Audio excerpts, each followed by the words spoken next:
اعظم خان صاحب کے ساتھ بھی یہ ہے کہ اب اعظم خان صاحب نے اس تمام جو کچھ وزیر اعظم ہاؤس میں ہوتا ہے وہ ان کی کنسنٹ کے ساتھ ہوا، ان کے سامنے ہوا.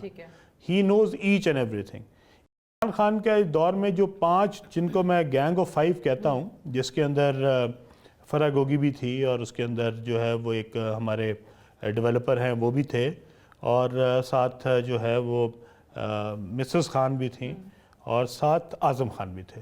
ٹھیک ہے، یہ سارا ایک گینگ تھا جو پاکستان چلا رہے تھے. بیسیکلی وہ یہ لوگ تھے، اور اعظم خان نے ہی ایک بندہ اپوائنٹ کرایا تھا جو کہ اسپیشل برانچ میں اور جو کہ آئی بی میں تھے، تاکہ وہ جو رپورٹس بھی چاہتے تھے، جیسے انہوں نے اگر کسی کے بارے میں رپورٹ بنوانی ہوتی تھی تو وہ پہلے اس کو بتاتے تھے کہ مجھے یہ رپورٹ چاہیے، اور وہ آئی بی او کا جو چیف تھا وہ ان کو ان کی مرضی کے مطابق وہ جو رپورٹ چاہتے تھے وہی بنا کے بھیج دیتے تھے. اگر آج وزیر اعظم کو علیم خان کے خلاف کرنا ہے تو علیم خان کے خلاف رپورٹ پہلے سے تیار ہوتی تھی، اور وزیر اعظم ہو سکتا ہے ان کو پہلے بتاتے ہوں کہ مجھے کس کے خلاف رپورٹ چاہیے اور کس کے حق میں رپورٹ چاہیے. تو وہ کیونکہ جب آپ عمران خان کو میں ملتا تھا تو وہ کسی کے بارے میں بات کرتے تھے تو وہ مجھے کہتے ہوتے تھے کہ اس کی میں نے رپورٹ چیک کی ہے بہت ہی بری ہے، یا اس کی رپورٹ چیک کرائی ہے بہت ہی اچھا آدمی ہے. تو میں ان کو کہتا تھا کہ یہ رپورٹ تو آپ جو کہتے ہیں وہ رپورٹ بن جاتی ہے. اگر آپ نے کسی کے بارے میں اچھائی جو ہے وہ دیکھنی ہے تو آپ باہر سے چیک کریں، مختلف رپورٹس لیں، آئی ایس آئی سے رپورٹ لیں، آئی بی سے رپورٹ لیں، آپ ایم آئی سے رپورٹ لیں، آپ وزیر اعظم ہیں. تو وہ کئی دفعہ انہوں نے مجھے کہا کہ آپ جو بزدار ہے اس کے بارے میں مجھے بتائیں اور اس کی رپورٹ بھیجیں.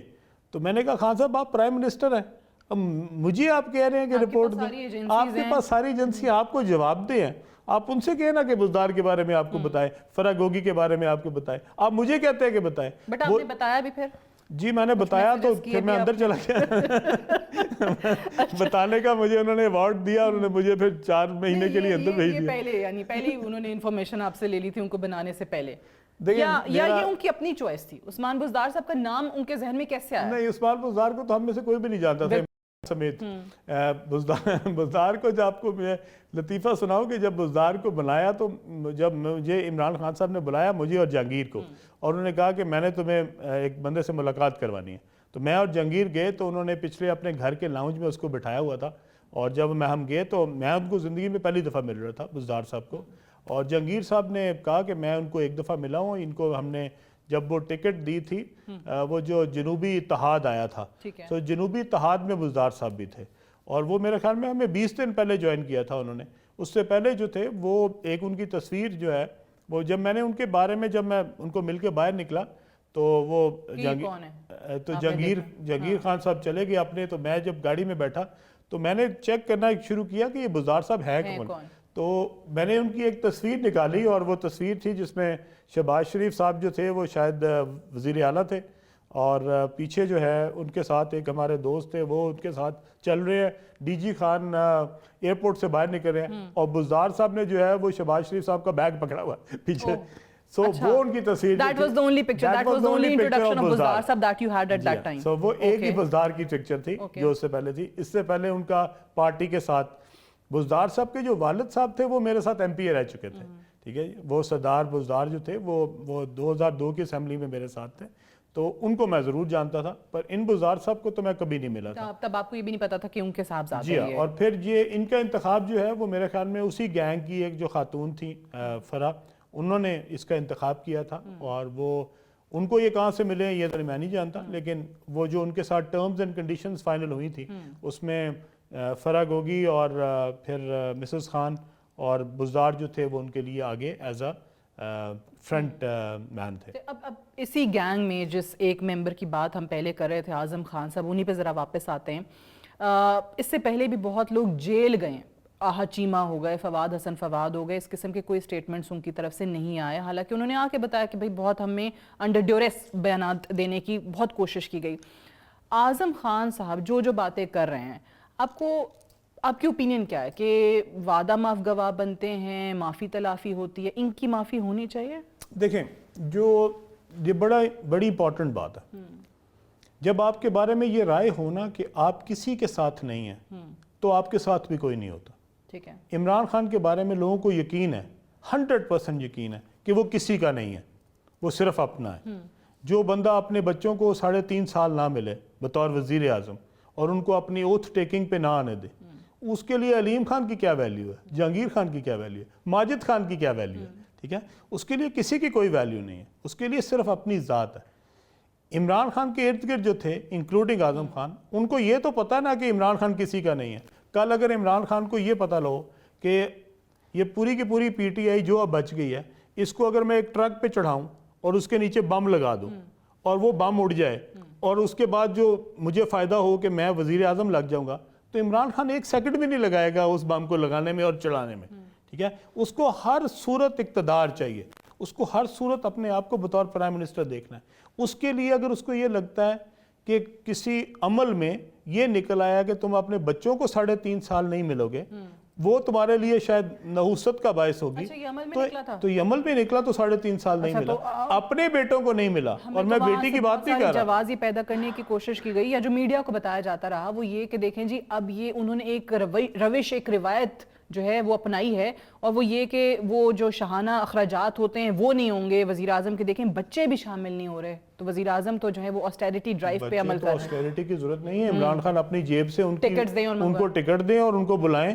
اور اپنے گھر میں رکھیں اور ان کو ملنے کے بعد ان کو واپس بھیج دیتے۔ اس کے لیے آسٹیریٹی کی کیا مسئلہ ہے؟ بٹ دس از سرپرائزنگ، آپ کہہ رہے ہیں عمل میں نکلا تھا کہ اپنے ہی بچوں کو اپنے ہی وزیر اعظم کی، جو 3.5 سال پہلے جب انہوں نے اپنے اوتھ ٹیکنگ تھی اس پہ وہ اپنا جو جمائمہ خان تھی، ان کا ایک ٹویٹ بھی آیا ہوا ہے جس میں انہوں نے لکھا ہوا کہ میرے بچے جو ہیں وہ اس بات کا انتظار کرتے رہے کہ ہمارا باپ جو ہے وہ ہمیں اپنی اوتھ ٹیکنگ پہ بلائے گا، اور اس شخص نے اپنے بیٹوں کو نہیں بلایا۔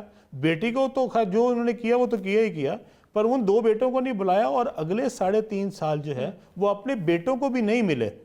اور وہ بیٹے جو ہیں، آپ کو یاد ہوگا کہ وہ بیٹے 3.5 سال بعد تب آئے ہیں جس دن ان کا وہ یہاں پہ وہ زخمی ہوئے تھے، اور اس کے بعد آ کے وہ بیٹے ملے ہیں۔ تو وہ 3.5 سال بعد پاکستان آئے ہیں، اور اس دوران میں Khan was a totally a different man۔ So یہ میرے ذاتی خیال یہ ہے کہ اب اعظم خان کو پتا ہے کہ عمران خان کتنا لوئل ہے لوگوں کے ساتھ۔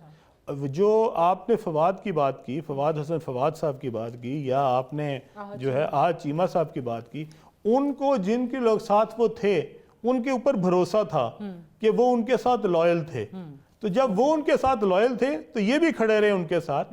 آہد چیمہ 3 سال سے زیادہ جیل میں رہے، جو فواد حسن فواد ہیں وہ 2 سال سے زیادہ جیل میں رہے۔ انہوں نے جیل برداشت کی، پر انہوں نے کوئی ایسی بات نہیں کی جا کے جہاں ان کو لگا ہو کہ ان کو کوئی ایسی بات کرنے کی ضرورت پڑے جو کہ ان کے پرانے پرائم منسٹر کے خلاف جاتی ہو۔ لیکن یہ صاحب کو چونکہ عمران خان کا پتہ ہے کہ عمران خان ان کے لیے کتنا سگا ہے اور وہ ان کے ساتھ کتنا کھڑا ہوگا، اس لیے انہوں نے کہا کہ آج عمران خان کو کوئی ضرورت نہیں ہے میری، میں اس کے ساتھ نہیں کھڑا ہوں گا، جو سچ ہے وہ اس نے جا کے بتا دیا۔ اور اس نے بتایا وہ جو سائفر لڑایا تھا اس کے لیے جو سٹوری بنائی گئی تھی وہ تو عمران خان نے خود ہی ڈینائی کر دی تھی۔ عمران خان کا خود بیان آ گیا تھا کہ اس میں امریکہ شامل نہیں تھا، وہ امریکہ کے بغیر بنائی گئی تھی، اور جس دن جلسے پہ یہ سائفر لایا گیا تھا اس دن ساری بات تو امریکہ کے خلاف تھی۔ امریکہ کو کہا گیا تھا کہ یہ سازش امریکہ نے کی ہے، اور یہاں کے جو لوگ ہیں وہ اس میں بطور ایجنٹ استعمال ہوئے ہیں، امریکن ایجنٹ۔ اور بعد میں امریکہ کو کہا گیا کہ بعد میں کہا کہ نہیں یہ غلطی ہو گئی تھی، امریکہ کا ایسی نام لے لیا۔ تو جس طرح آپ لوگ کوئی پڑوسی کی لڑائی ہو جائے تو اس میں لوگوں کو بچوں کو کہہ دیتے ہیں نا جی، اس طرح عمران خان صاحب نے بھی کہا نہیں وہ غلطی سے میرا وہ اپنا امریکہ کا نام نکل گیا تھا، ورنہ ادروائز امریکہ نہیں تھا، یہ باقی لوگ تھے۔ اچھا، وزیر قانون کا بھی ایک بیان آیا، انہوں نے بھی اس پہ بتایا کہ اگر یہ سائفر ہے یا کوئی اور اس طرح کا خفیہ دستاویز ہے اس کو اپنے سیاسی مقصد کے لیے، اپنے ذاتی مقصد کے لیے، مفاد کے لیے اگر استعمال کرتے ہیں تو 14 سال سزا ہو سکتی ہے۔ آپ کو لگ رہا ہے کہ یہ زیادہ خطرناک ہوگا ان کے لیے، توشہ خانہ خطرناک ہوگا؟ کافی کیسز چل رہے ہیں۔ دیکھیں عمران خان صاحب کے اوپر تو جو کیس بھی ہے ان کی اپنی ذات سے، پرسنل ذات سے لے کے، اگر آپ ان کے میں عمران خان صاحب کے بارے میں ایک کسی بندے کو کہہ رہا تھا کہ سب سے زیادہ جو انٹرسٹنگ بات ہے ان کے بارے میں کہ ان کی کوئی ایک چیز بھی جو ہے وہ صحیح نہیں ہے۔ انہوں نے نکاح کیے ہیں، 2 دفعہ نکاح کیے ہیں۔ پہلے تو ان کا ایک نکاح تھا ہی جو کہ جمائمہ صاحبہ کے ساتھ تھا، لیکن جو انہوں نے اگلے 2 نکاح کیے، ایک ہی خاتون سے انہوں نے 2 دفعہ کیے۔ اب کوئی ایسا شخص ہے جو نکاح بھی 2 دفعہ کرتا جائے ایک ہی شخص سے؟ ٹھیک ہے، انہوں نے پہلا نکاح کیا، وہ پہلے نکاح کی بھی ڈیٹ ان کو آج تک کنفرم نہیں ہوئی کہ کون سی ڈیٹ کو نکاح ہوا تھا. وہ پہلے کر لیا تھا, پھر اس کے بعد یاد آیا کہ وہ پتہ نہیں محرم میں ہو گیا یا 9ویں محرم کو ہو گیا یا 10ویں کو ہو گیا, تو انہوں نے پھر اس کے بعد ایک دفعہ اور نکاح کر لیا. پھر اس کے بعد ان کو پتہ لگا کہ جناب یہ تو عدت ہی پوری نہیں ہوئی تھی, تو انہوں نے اس دوران میں نکاح کرنے کے بعد ایک اور نکاح کر لیا. اسی ایک خاتون سے وہ بار بار نکاح کری جاتے ہیں. مطلب عمران خان نے زندگی میں کوئی بھی کام جو ہے وہ نیک نیتی سے نہیں کیا, ہر کام جو ہے وہ اپنی ذات کو رکھ کے بد نیتی سے کیا.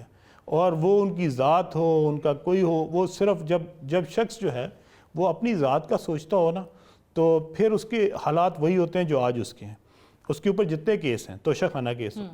کیا کہتا تھا عمران خان؟ یہ کہتا تھا کہ ہم نے ایمانداری کا ایک سٹینڈرڈ مینٹین کرنا ہے. بالکل ٹھیک ہے. عمران خان نے لوگوں کو یہ سمجھایا کہ اس ملک میں سارے چور ہیں, میں ایماندار ہوں, اور میں اقتدار میں آؤں گا تو میں جو ہے ایک ہائیسٹ سٹینڈرڈ آف آنیسٹی جو ہے وہ میں مینٹین کرواؤں گا. پھر اسی میں بزدال لگایا. اس سے پہلے ہمیں اس نے دکھایا کیا؟ اس نے ہمیں شوکت خانم دکھایا. شوکت خانم کے اوپر اس نے ایک کمپیٹنٹ آدمی لگایا, ایک ایماندار اس کی جو ہے وہ سیٹ اپ بنایا. وہی ہمیں 10 سال دکھاتا رہا, اور جب ہمیں یقین ہو گیا کہ جی عمران خان جس طرح شوکت خانم چلا رہا ہے, آنیسٹی سے چلا رہا ہے, اس کی ٹیم بڑی ڈیڈیکیٹڈ ہے, اس کی ٹیم جو ہے وہ کمپیٹنٹ ہے, تو جب یہ وزیر اعظم بنے گا تو ہر محکمے پہ جس طرح شوکت خانم پہ لگائے ہیں اسی طرح لوگ لگائیں گے. آپ کو اس ٹائم لگتا تھا کہ واقعی ان کے پاس پلان ہے؟ جی مجھے یہ تو لگتا تھا کہ عمران خان جو ہے وہ ایماندار ہے, اور عمران خان جو ہے وہ کسی بے ایمان کو یہ کام نہیں کرنے دے گا, اور وہ کوئی ایسا بندہ نہیں لگائے گا جس کے بارے میں اس کو پتا ہو کہ یہ جو ہے وہ آنیسٹ نہیں ہے اور کمپیٹنٹ نہیں ہے. یہ دونوں چیزیں تھیں. پھر جب بزدار لگا تو ہم نے عمران خان صاحب سے یہی جا کے پوچھا, تو مجھے پوچھتے ہیں ایک دن کہ آپ بزدار کی عزت نہیں کرتے. تو میں نے کہا کس بات پہ کرنی ہے بزدار کی عزت؟ آپ مجھے ایک وجہ بتا دیں تو میں عزت شروع کر دیتا ہوں. تو میں نے کہا دیکھیں وہ پی ٹی آئی کا اس کے ساتھ کوئی تعلق نہیں, وہ کسی کارکن کو نہیں جانتا, وہ اس کو یہ نہیں پتا کہ پی ٹی آئی والوں میں سے کس نے کیا کیا کچھ کیا ہو. Number 2, he is a most incompetent man, جس کو کوئی پتہ نہیں کہ اس نے میٹنگ میں بیٹھ کے کرنا کیا ہے, اس نے محکمے چلانے کیسے ہیں, اس نے سیکرٹریز کے ساتھ کرنا کیا ہے, آئی جی کے ساتھ کیا کرنا ہے. سو ایک بندے کو کمپیٹنس نہیں. اور پھر میں نے کہا ڈس آنیسٹی کا یہ حال ہے کہ وہ 5 لاکھ بھی لے لیتا ہے, 5 کروڑ بھی لے لیتا ہے, 50 لاکھ بھی لے لیتا ہے, یعنی کہ اس کے گرنے کا بھی کوئی نہیں ہے. جتنا مرضی اس کو پیسے دو, وہ نہیں لیتا تو بھائی لے لیتا, بھائی نہیں لیتا تو کزن لے لیتا. تو سارے بندے مل کے جو ہے وہ کرپشن کر رہے ہیں. یہ سارے شواہد ان کو دیے گئے تھے. خان صاحب کے پاس ہر چیز تھی. اس وقت کے آرمی چیف جنرل باجوہ نے ان کو بزدار کے اوپر جا کے پوری فائل دی تھی, اور انہوں نے کہا تھا کہ یہ آپ اس کی کرتوتیں دیکھیں کہ یہ کیا کر رہا ہے پنجاب میں. جس کو عمران خان کہتے ہیں کہ جی وہ بعد میں علیم خان کو لگانا چاہتا تھا, وہ علیم خان کو نہیں لگانا چاہتے تھے, وہ بزدار سے جان چھڑانا چاہتے تھے پنجاب کی, اور انہوں نے کہا تھا آپ جس کو مرضی لگا دیں. کیا پوری پی ٹی آئی میں 180 لوگوں میں کوئی ایک ایماندار کمپیٹنٹ آدمی عمران خان کو نہیں ملا؟ بٹ اگین مجبوری کیا تھی؟ اس پہ آتے ہیں کہ آپ نے, جیسے میں نے کہا, آپ نے اور ترین صاحب نے, کیونکہ لوگ اس چیز کے گواہ ہیں, لوگوں نے دیکھا ہے کہ آپ نے کام کیا ہے, پارٹی کو بنایا ہے, لوگ آئے ہیں, پیسہ لگایا ہے, سب کچھ ہے. 25 جولائی کو الیکشنز ہوتے ہیں, غالباً 15 دن پہلے 10 جولائی کو آپ کو ایک نوٹس آ جاتا ہے نیب کا, پھر اس کے بعد 1 اگست کو ایک اور نوٹس آ جاتا ہے, پھر پتہ چلتا ہے کہ جناب انہوں نے ڈیسائیڈ کر لیا, نومینیٹ کر دیا 17 اگست کو بزدار صاحب کو, 19 کو وہ حلف بھی لے لیتے ہیں, 6 فروری 2019 کو آپ کی گرفتاری بھی ہو جاتی ہے. یہ اتنی ساری چیزیں ہوئی کیسے ہیں, اور الیکشن کے قریب نوٹسز آ جانا اور وہیں پر بزدار صاحب کا نام آنا, یہ مجبوری کیا تھی اور کس کی طرف سے تھی؟ دیکھیں سعدیہ, جو پہلا نوٹس مجھے آیا وہ میری جو انہوں نے نیب والوں نے بلایا وہ 26 کے بعد بلایا, 26 جولائی کے بعد. میں 25 کو ایم پی اے کا الیکشن لڑا, 26 کو جو ہے وہ ہمارا رزلٹ آیا, اور میرے خیال میں 28 یا 29 تاریخ کو مجھے انہوں نے پہلی دفعہ بلا لیا, اور اگلے 15 دن میں مجھے انہوں نے 4 دفعہ بلایا. اس سے پہلے میں کبھی نیب کے نہ دفتر گیا تھا, نہ مجھے نیب کا دفتر پتا تھا, نہ کبھی ڈی جی کا پتا تھا, نہ کبھی کسی اور کا پتا تھا. میری بدقسمتی یہ تھی کہ میں ایم این اے کا الیکشن ہار گیا اور ایم پی اے کا الیکشن جیت گیا. اگر میں ایم این اے جیت جاتا تو میں یہاں پہ آ جاتا تو مجھے نیب کا کوئی نوٹس نہ آتا. میں ایم پی اے جیت گیا, وہ مجھے سی ایم نہیں لگانا چاہتا تھا. اگلے 15 دن انہوں نے مجھے 4 دفعہ نیب بلوایا, اور نیب کو بلانے کے اندر اس وقت کے جو جنرل صاحب تھے, جنرل فیض, وہ اس میں کلیدی کردار تھا ان کا, اور انہوں نے جنرل فیض بھی چاہتے تھے کہ آپ نہ لگیں سی ایم؟ جی وہ ان کو ذاتی طور پہ تو وہ یہ نہیں چاہتے تھے، ان کو تو عمران خان صاحب کو خوش کرنا تھا نا، بیکاز جنرل فیض جو ہیں وہ اگلے آرمی چیف بننا چاہتے تھے، اور ان کے لیے عمران خان کا حکم جو تھا وہ سب کچھ تھا۔ بٹ بزدار کو سی ایم بنانے کے لیے علیم خان کو جیل بھجوانے کی یا نیب کے نوٹسز دلوانے کی ضرورت کیا تھی؟ ویسے بھی سائڈ پہ کر سکتے تھے۔ اس کے علاوہ ان کے پاس یہ آپشن نہیں تھی کہ وہ مجھے جو ہے وہ وہاں پہ لوگوں کے سامنے کہہ سکتے کہ یہ آپ اس کو ہٹ جائیں اور یہ کر دیں۔ تو میں نے ان کو جا کے خود بھی آفر کی، میں عمران خان صاحب کے پاس 2-3 دفعہ گیا اور میں نے ان کو کہا کہ جی آپ مجھے سینٹر میں بلا لیں، میں یہاں پہ بزدار صاحب کے نیچے کام نہیں کر سکتا، اور یہ شخص جو ہے یہ اس قابل نہیں ہے۔ وہ آئیڈیالوجی جس کے لیے ہم نے 10 سال ذلیل و خوار ہوئے ہیں، ہم سڑکوں پہ رہے ہیں، ہم نے دھرنے دیے ہیں، ہم نے احتجاج کیے ہیں، ہم نے جلسے کیے ہیں، جس طرح سے ہم نے محنت کی ہے، اس کے بعد اگر بزدار ہی لگانا تھا تو میں ان سے پوچھتا تھا کہ اس سے بہتر تو وہ لوگ تھے جو اس سے پہلے یہاں پہ لگے ہوئے تھے۔ تو آپ کی یہ جو پوری آئیڈیالوجی تھی، آپ نے پورا جس کے لیے قوم کو متحرک کیا تھا وہ بزدار کے لیے اور فرق ہوگی کے لیے تھا۔ جمعہ بازار لگا ہوا تھا، 3 کروڑ روپیہ لیتی تھی ڈی سی کے لگانے کا، 4 کروڑ روپیہ لیتی تھی کمشنر لگانے کا، اور پھر ڈی سی کو اور کمشنر کو یہ کہتی تھی کہ آپ نے 6 مہینے کے لیے لگیں آپ، اگر آپ نے یہ 6 مہینے کو کنٹینیو اس کے بعد کنٹینیو رہنا ہے اسی سیٹ پہ تو مزید اگلی قسط آئے گی۔ مطلب یہ کوئی حال تھا عمران خان؟ یہ وجہ ہے کہ وہ ہر کچھ دنوں کے بعد ہم دیکھتے تھے کہ کوئی وزارت کا سیکریٹری چینج ہو رہا ہے، کبھی کوئی چیف سیکریٹری چینج ہو رہا ہے۔ 8 چینج ہوئے ہیں، ایک سیکریٹری، بالکل 8 سیکریٹری چینج ہوئے ہیں۔ ہر جگہ جہاں پہ وہ سمجھتی تھے کہ یہاں پہ بندہ ان کی مرضی کا نہیں ہے اس کو تبدیل کرا دیتے تھے۔ جو ان کے ساتھ پارٹنر ان کرائم بنتا تھا، جو ان کے ساتھ رشوت کے اندر اپنی دہاڑیاں لگا لیتا تھا، وہ وہاں رہتا تھا، دوسرا چینج ہو جاتا تھا۔ علیم خان صاحب یہ بتائیے کہ جس طریقے سے آپ نے فراگوگی کا ذکر کیا، ہم ہر دوسرے روز حکومتی لوگوں سے بھی سن رہے ہوتے ہیں کہ کہاں کہاں کس طریقے سے کرپشن ہوئی، کیا وجہ ہے کہ ان کو واپس لانے میں، ان کے خلاف کارروائی ہونے پہ، یا پھر سابق وزیراعظم کی اہلیہ کا بار بار جس طریقے سے ذکر کیا جاتا ہے، یا فار دیٹ میٹر خود چیئرمین پی ٹی آئی کا، کیوں اس طریقے سے قانونی کارروائی نہیں ہو سکی؟ بہت افسوس کی بات ہے کہ کیوں نہیں ہوئی۔ حکومت کو چاہیے تھا کہ وہ صرف یہ جو اعظم خان صاحب کو آج انہوں نے پکڑا ہے، اگر یہ میرے خیال میں وہ باقی لوگوں کو بھی پکڑ لیتے، صرف عثمان بزدار کو پکڑ لیں، اور عثمان بزدار کو اگر آپ 1 گھنٹہ انٹروگیٹ کریں وہ سارا کچھ بتا دے گا، کتنے پیسے اس نے کہاں پہ دیے ہیں، کس کے ذریعے دیتا رہا ہے، کہاں پہ دیتا رہا ہے۔ عثمان بزدار تو اپنا کمیشن رکھ کے باقی آگے بھجواتا ہوتا تھا، اس کا کام تو ایز اے کوریئر ایجنٹ تھا، تو وہ تو وصولی کرتا تھا اور آگے بھجوا دیتا تھا۔ تو عثمان بزدار کو اتنی تھوڑی اس کی کوئی لیاقت تھی، ہارورڈ کا گریجویٹ تھا کہ انہوں نے اس کو لیاقت کے اوپر جو ہے وہ 4 سال رکھا سی ایم۔ مجھے آج پہلی دفعہ پتہ چلا کہ آپ کے حصے مزاح بھی بہت اچھی۔ انہوں نے جس کمال کے اوپر اس کو رکھا ہے وہ تو یہی تھا نا کہ ایک نالائق ترین اور کرپٹ ترین آدمی ہو، تاکہ ہم اس کو کہیں بائے دن ہے تو دن ہے، بائے رات ہے تو رات ہے، اور جو ہم کہیں تو انویسٹیگیشن ہو تو سب وہ اگل دیں گے، سب کچھ دے دے گا۔ وہ تو ابھی 1 گھنٹے کے لیے بھی نہیں اندر گیا، تو اس کو آپ ذرا 1 دن اندر رکھیں، پتہ لگ جائے گا سب کچھ۔ تو کیوں نہیں کرے؟ جان بوجھ کے like carrot and stick policy ہے کیا ہے؟ جو نہیں کر رہے ان کو میرے خیال میں کرنا چاہیے۔ جو عثمان بزدار ہے وہ مین اس کا جو کرپشن ہوئی ہے اس کا کردار ہے وہ، اور فرح گوگی جو ہے وہ جو بھاگی ہوئی ہے، آپ اس کو انٹرپول کے ذریعے واپس لائیں اور اس سے پوچھیں کہ کیا کیا کچھ ہوتا رہا۔ یہ عمران خان نے جو لبادہ اوڑا ہوا ہے، یہ جو شرافت کا اور ایمانداری کا اور قوم کو بیوقوف بنایا ہوا ہے، وہ لوگ آئیں اور ان کے سامنے ان کو آپ چینلز کے اوپر ڈائریکٹ لے کے آئیں اور وہ بتائیں کہ وہ کیسے کیسے پیسے دیتے رہے اور کس کس کے گھر پہنچتے رہے اور اس کا کیا کچھ ہوا۔ اس وقت کے جو ISI چیف تھے انہوں نے عمران خان کو یہی کہا تھا نا کہ آپ کے گھر میں جو ہے وہ رشوت کا مال پڑا ہوا، اور آپ کے گھر میں جو آپ کی مسز ہیں وہ یہ پیسے وصول کر رہی ہیں۔ تو عمران خان صاحب نے جنرل ناصر منیر نے، جی ہاں بالکل، جو اس وقت کے آرمی چیف ہے، انہوں نے صرف یہی کہا تھا جس کی وجہ سے انہوں نے ان کو ہٹا دیا۔ تو میرے خیال میں اس بیان 300 ایکڑ زمین کا انہوں نے آپ پہ الزام لگایا ہے، جی ہاں وہ خان صاحب کرانے کا، اور ترین صاحب کا کہا کہ وہ شوگر کیسز ان کے بہت زیادہ۔ جی ہاں وہ شوگر کیسز میں عمران خان کے ساتھ جتنے لوگ بیٹھے ہوئے تھے، اگر شوگر کی قیمت بڑھتی ہے تو صرف جہانگیر ترین کی جو فیکٹری ہے صرف اس کی قیمت بڑھتی ہے، باقی سارے سستی چینی بیچ رہے تھے، اور جہانگیر ترین کی جو مل ہے وہ مہنگی شوگر بیچ رہی تھی۔ میری 300 ایکڑ کی وہ بات کرتے ہیں، وہ 300 ایکڑ جو میری زمین ہے، یہ وہ زمین ہے، یہ وہ سوسائٹی ہے جو میں نے 2010 میں بنائی تھی، اور 2012 میں میرے والد کی تدفین کے اوپر عمران خان صاحب وہاں موجود تھے، اسی سوسائٹی میں موجود تھے، اور اسی کے لیے وہ مجھے کہتے ہیں کہ 2018 میں جب وہ وزیر اعظم بن گئے کہ میں نے صرف 300 ایکڑ کے لیے. عمران خان صاحب کو تو یہ بھی پتہ نہیں ہے کہ وہ سوسائٹی تھی کتنے ایکڑوں کی. یہ جو سوسائٹی جو میں نے اسلام آباد میں بنائی ہے یہ عمران خان صاحب نے مجھے خرید کے دلوائی تھی. اور اس کے اوپر ان کا ایک دوست ہے مبشر صاحب, اور ان کے ایک دوست ہے جن کا نام ہے عمر فاروق عرف گولڈی صاحب لے کے آئے تھے, جن کا شیپس ہے. اور وہ گولڈی صاحب میرے پاس مبشر صاحب کو لے کے آئے تھے کہ عمران خان صاحب نے مجھے فون کیا کہ میرا دوست ہے اور اس سے زمین لے لو. اور یہ میں نے جو اسلام آباد کا پروجیکٹ بنایا یہ اسی زمین کے اوپر بنایا. عمران خان صاحب کو یہ باتیں کرنے سے پہلے یہ تو سوچنا چاہیے کہ یہ جو زمین بیچتے انہوں نے مجھے کہا تھا کہ یہ اس شخص کے پاس پیسے نہیں ہیں, تم لے لو, اس کو ریلیف چاہیے. اور میں اس وجہ سے اسلام آباد میں پروجیکٹ بنایا, ورنہ میں تو پروجیکٹ اسلام آباد میں بنا بھی نہیں رہا تھا. یہ لاہور کی 300 ایکڑ زمین جو ہے یہ 3000 ایکڑ میں سے یہ 300 ایکڑ زمین کا میرے پہ الزام لگا رہے ہیں, اور وہ زمین کا الزام لگا رہے ہیں جو کہ میں نے پرائیویٹ انڈیویجول سے خریدی تھی.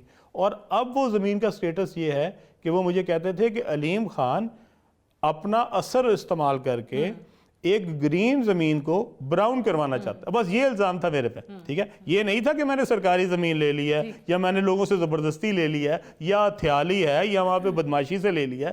یہ کہتے تھے کہ یہ اس کا سٹیٹس تبدیل کرنا چاہتا ہے, جبکہ عمران خان صاحب نے اس ساری ریور بیلٹ کی ساری زمین کا سٹیٹس خود تبدیل کر دیا by giving it to روڈا.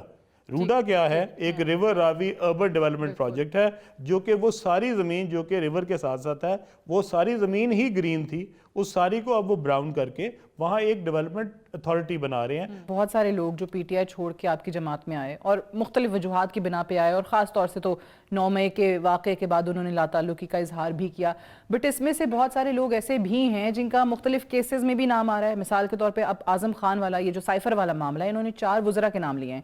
Asad Umar ہیں, شاہ محمود ہیں, شیریں مزاری ہیں, فواد چودھری ہیں, جن کے حوالے سے انہوں نے کہا کہ ان کا رول بھی بڑا اہم تھا. تو فواد چودھری تو آپ کی جماعت میں بیٹھے ہوئے ہیں. تو میں نے کون سا کہا کہ اگر کوئی میری جماعت میں ہوگا تو وہ جا کے اس کا نام میں نکلوا دوں گا؟ ایسا تو نہیں ہوگا. جو جس کا بھی ہوگا نام, میرا بھی نام ہوگا تو میں بھی اپنی جا کے جہاں پہ مجھے جانا ہوگا, اگر مجھے ایف آئی اے بلائے گی تو میں جاؤں گا, اور اگر فواد چودھری صاحب نے بھی جانا ہوگا تو وہ جائیں گے. بلکہ الیکشن کمیشن میں آپ نے دیکھا ہوگا معافی بھی مانگی ہے. ہاں, اچھے کی انہوں نے اگر کوئی ایسی چیز ہے جس کے اوپر ان کو ضرورت ہوگی ایکسپلینیشن دینے کی, تو میرے خیال میں ہماری پارٹی میں ہو یا ہماری پارٹی میں نہ ہو, جہاں پہ بھی آپ نے کوئی ایسا کام کیا ہے جس کے لیے قوم کو آپ کی ایکسپلینیشن کی ضرورت ہے, آپ کو کسی ادارے کو ضرورت ہے, تو وہ ہم سب جائیں گے, ہم سارے اس کے لیے جواب دیں. اور جو کوئی کام ایسا ہوگا جس کے لیے مجھے بھی اگر کوئی ادارہ بلائے گا تو میں بھی جاؤں گا. بٹ یہ فواد چودھری ہو گئے, عمران اسماعیل ہیں, علی زیدی ہیں, ان کی بڑی تقاریر ہم نے سنی تھی کہ آپ کا کس طریقے سے ساتھ دیں گے, پارٹی کا ساتھ کس طریقے سے دیں گے, ملک کے لیے کیسے کام کریں گے. بس ایک جماعت سے لگتا ہے اٹھ کے دوسری جماعت میں آ گئے ہیں, اس کے بعد سے سب غائب ہیں. نہ میڈیا پہ کوئی آئی پی پی کی ریپریزنٹیشن ہو رہی ہے ان لوگوں کی طرف سے. صرف 2 لوگ یا 3 چہرے کہہ لیجئے, مراد راس ہیں, فردوس عاشق اوان ہیں, اور خرم روکڑی صاحب ہیں, وہ نظر آتے ہیں. آپ کی پارٹی کو یہ لوگ تیار ہی نہیں ہیں ان کی ترجمانی کرنے کے لیے؟ میرا نہیں خیال کہ کوئی ایسی چیز ہے. غائب کیوں ہیں پھر؟ وہ میرے خیال میں ابھی وہ جو ایک ٹائم ہوتا ہے نا درمیان میں, جس کو آپ کہتے ہیں کہ شاید ابھی وہ اس میں اپنے آپ کو ڈھال رہے ہیں, تو نئی جماعت انہوں نے جوائن کی ہے, اس کے حساب سے ابھی اپنے آپ کو اپنی پرائرٹیز کے مطابق میرے خیال میں کر رہے ہیں. اور ایک دیکھیں یہ عملی سیاست میں ہمیں انتخابات لڑتے نظر آئیں گے. میں عمران اسماعیل کے بارے میں اور جو علی زیدی ہے اور کیانی صاحب ہے, ان کے لیے میں آپ کو ایک بات ضرور کہنا چاہتا ہوں کہ جب آپ کا کسی کے ساتھ عین والے اٹھائیں آپ کے نام. میں بھی عین والا تھا لیکن میرا قرآن نہیں نکلا, کسی اور کا نکل آیا تھا.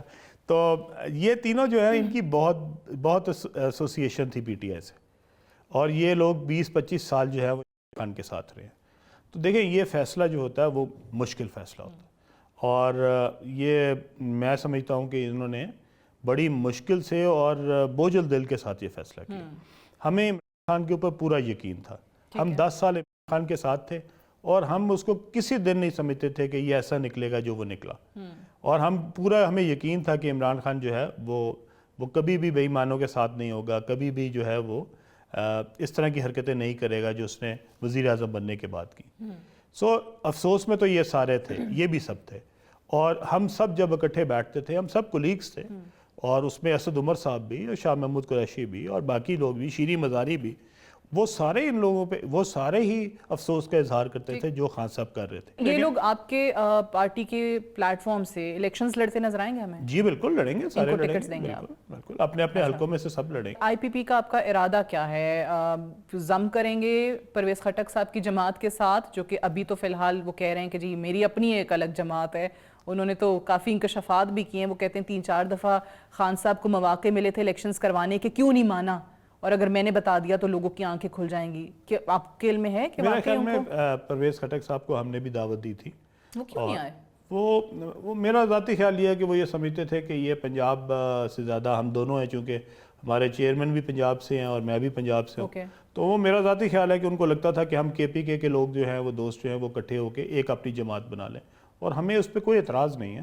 دیکھیں جو پی ٹی آئی میں لوگ تھے جو محب وطن تھے اور وہ چاہتے تھے کہ ہم ملک کی ترقی میں اپنا کردار ادا کریں، اور انہوں نے ایک جذبے کے تحت خان کا ساتھ دیا تھا، اور انہوں نے ایک بڑی امید کے ساتھ جو ہے وہ تحریک انصاف جوائن کی تھی، اور ہم لوگوں نے بڑی اس کے لیے قربانیاں دی ہیں.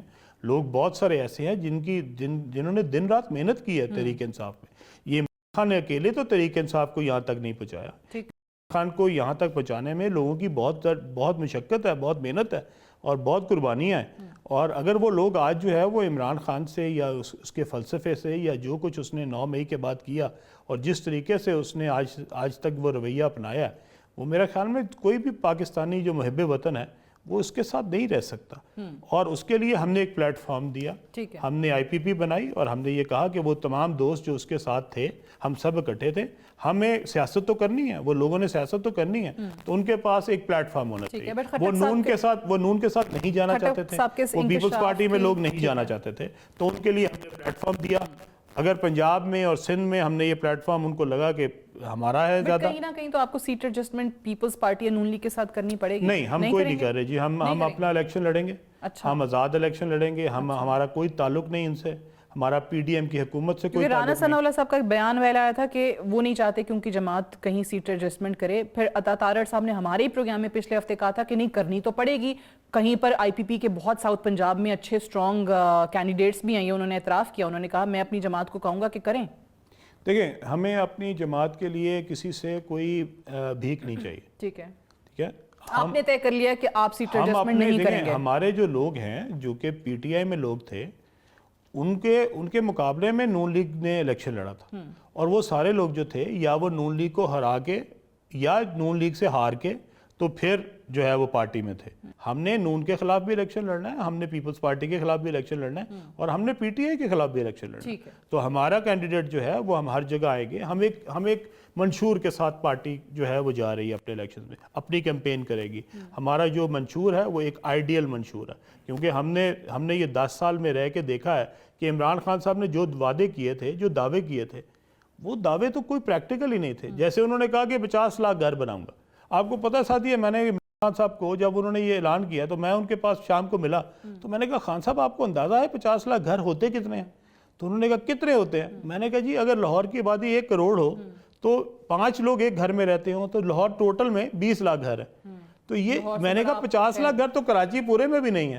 تو آپ ایک نیا کراچی بنا لیں گے 5 سالوں میں، ایک نیا 2 لاہور بنا دیں گے. تو ان کو ہی ہیڈ نو کلو کہ وہ کیا کہہ رہے ہیں، 1 کروڑ نوکریاں دے دیں گے. تو بات یہ ہے کہ ہم وہ بات کر رہے ہیں جو کہ ہم آگے پریکٹیکلی کر سکیں. ہم یہ کہہ رہے ہیں کہ جی ہم نے تمام وہ لوگ جو کہ متوسط طبقے سے ہیں، جن کو 300 یونٹ تک جو ہے وہ بجلی جو ہے وہ ہم ان کو فری دیں گے. کیسے دیں گے؟ B I S P program جو ہے، اس میں اگر آج 500 ارب ہے، اس کو ہم 1000 ارب کریں گے، اس کو ہم 1500 ارب کریں گے. فنڈ ریز کریں گے. حکومت کا کام صرف پیسے خرچ کرنا نہیں ہے، حکومت کا کام جو ہے وہ فنڈ ریز کرنا بھی ہے. آپ فنڈ ریز کریں اور ان لوگوں پہ لگائیں جن کو اس کی ضرورت ہے. آپ اپنے غریب لوگوں پہ منشور کی بنیاد پہ الیکشن ہم منشور پہ جائیں گے. ہم اپنے کسانوں کے لیے جو ہے، جو غریب کسان ہے اس کے لیے ہم جو ٹیوب ویل کی ہے بجلی وہ فری کرنے لگے ہیں. ہم اپنے جتنے مزدور ہیں اس کے لیے کم از کم اجرت جو ہے وہ 50,000 کرنے لگے ہیں.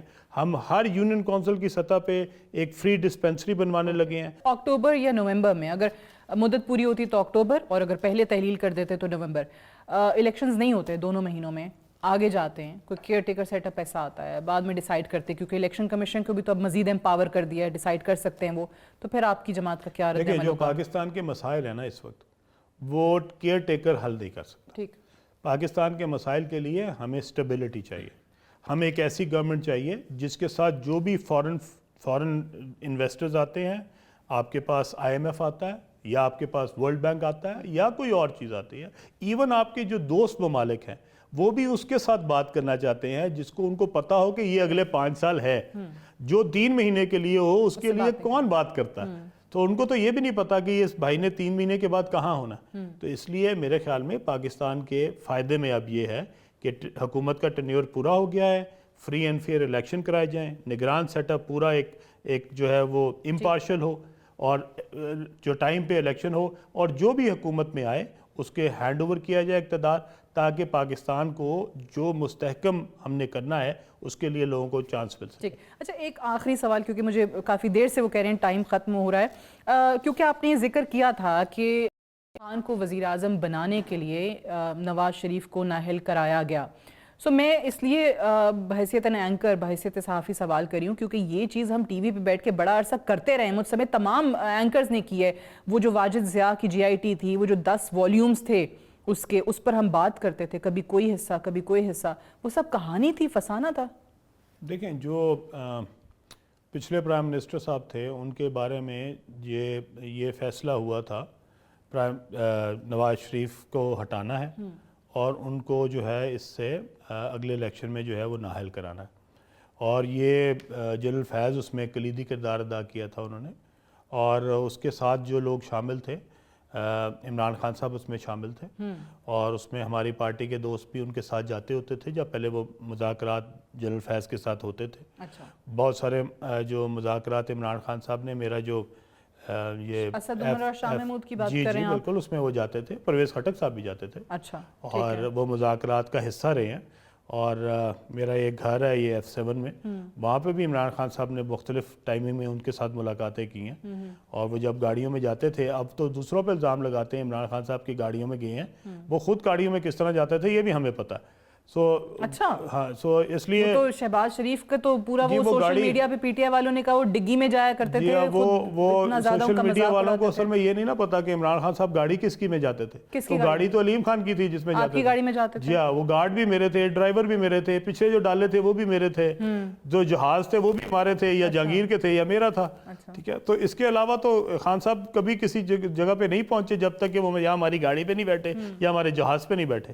تو سو بات یہ ہے کہ کہنا دوسروں پہ تو بہت آسان ہے, اور عمران خان صاحب کو لانے کے لیے نواز شریف کو صرف ڈسکوالیفائی نہیں کیا, جہانگیر ترین کو بھی ڈسکوالیفائی کیا, اور وہ اس کو بیلنس آؤٹ کیا گیا. جہانگیر ترین کی قربانی اسی طرح دی گئی جس طرح وہ بعد میں مجھے اندر کرنے کے بعد ہر ٹی وی پروگرام پہ عمران خان صاحب بیٹھتے تھے اور کہتے تھے کہ ہم تو بڑا انصاف کر رہے ہیں, دیکھو علیم خان بھی اندر ہے, دیکھو سبطین خان بھی اندر ہے. ٹھیک ہے, تو جب ان سے پوچھتے تھے کہ بھائی وہ نواز شریف صاحب اندر ہے, وہ شہباز اندر ہے, وہ احسن اقبال اندر ہے, وہ سعد رفیق اندر ہے, وہ خواجہ آصف اندر ہے, تو کہتے تھے کوئی بات نہیں, یہ تو انصاف ہو رہا ہے, دیکھو علیم خان بھی اندر. تو انہوں نے مجھے صرف اس لیے اندر دیا ہوا تھا کہ جب وہ ان کی 10 کی لسٹ آئے تو ساتھ میرا بھی نام چلا جائے, بلی کا بکرا. جی, تو ہم دونوں بلی کے بکرے تھے. جہانگیر ترین کو بیچارے کو پہلے ڈسکوالیفائی کرا دیا.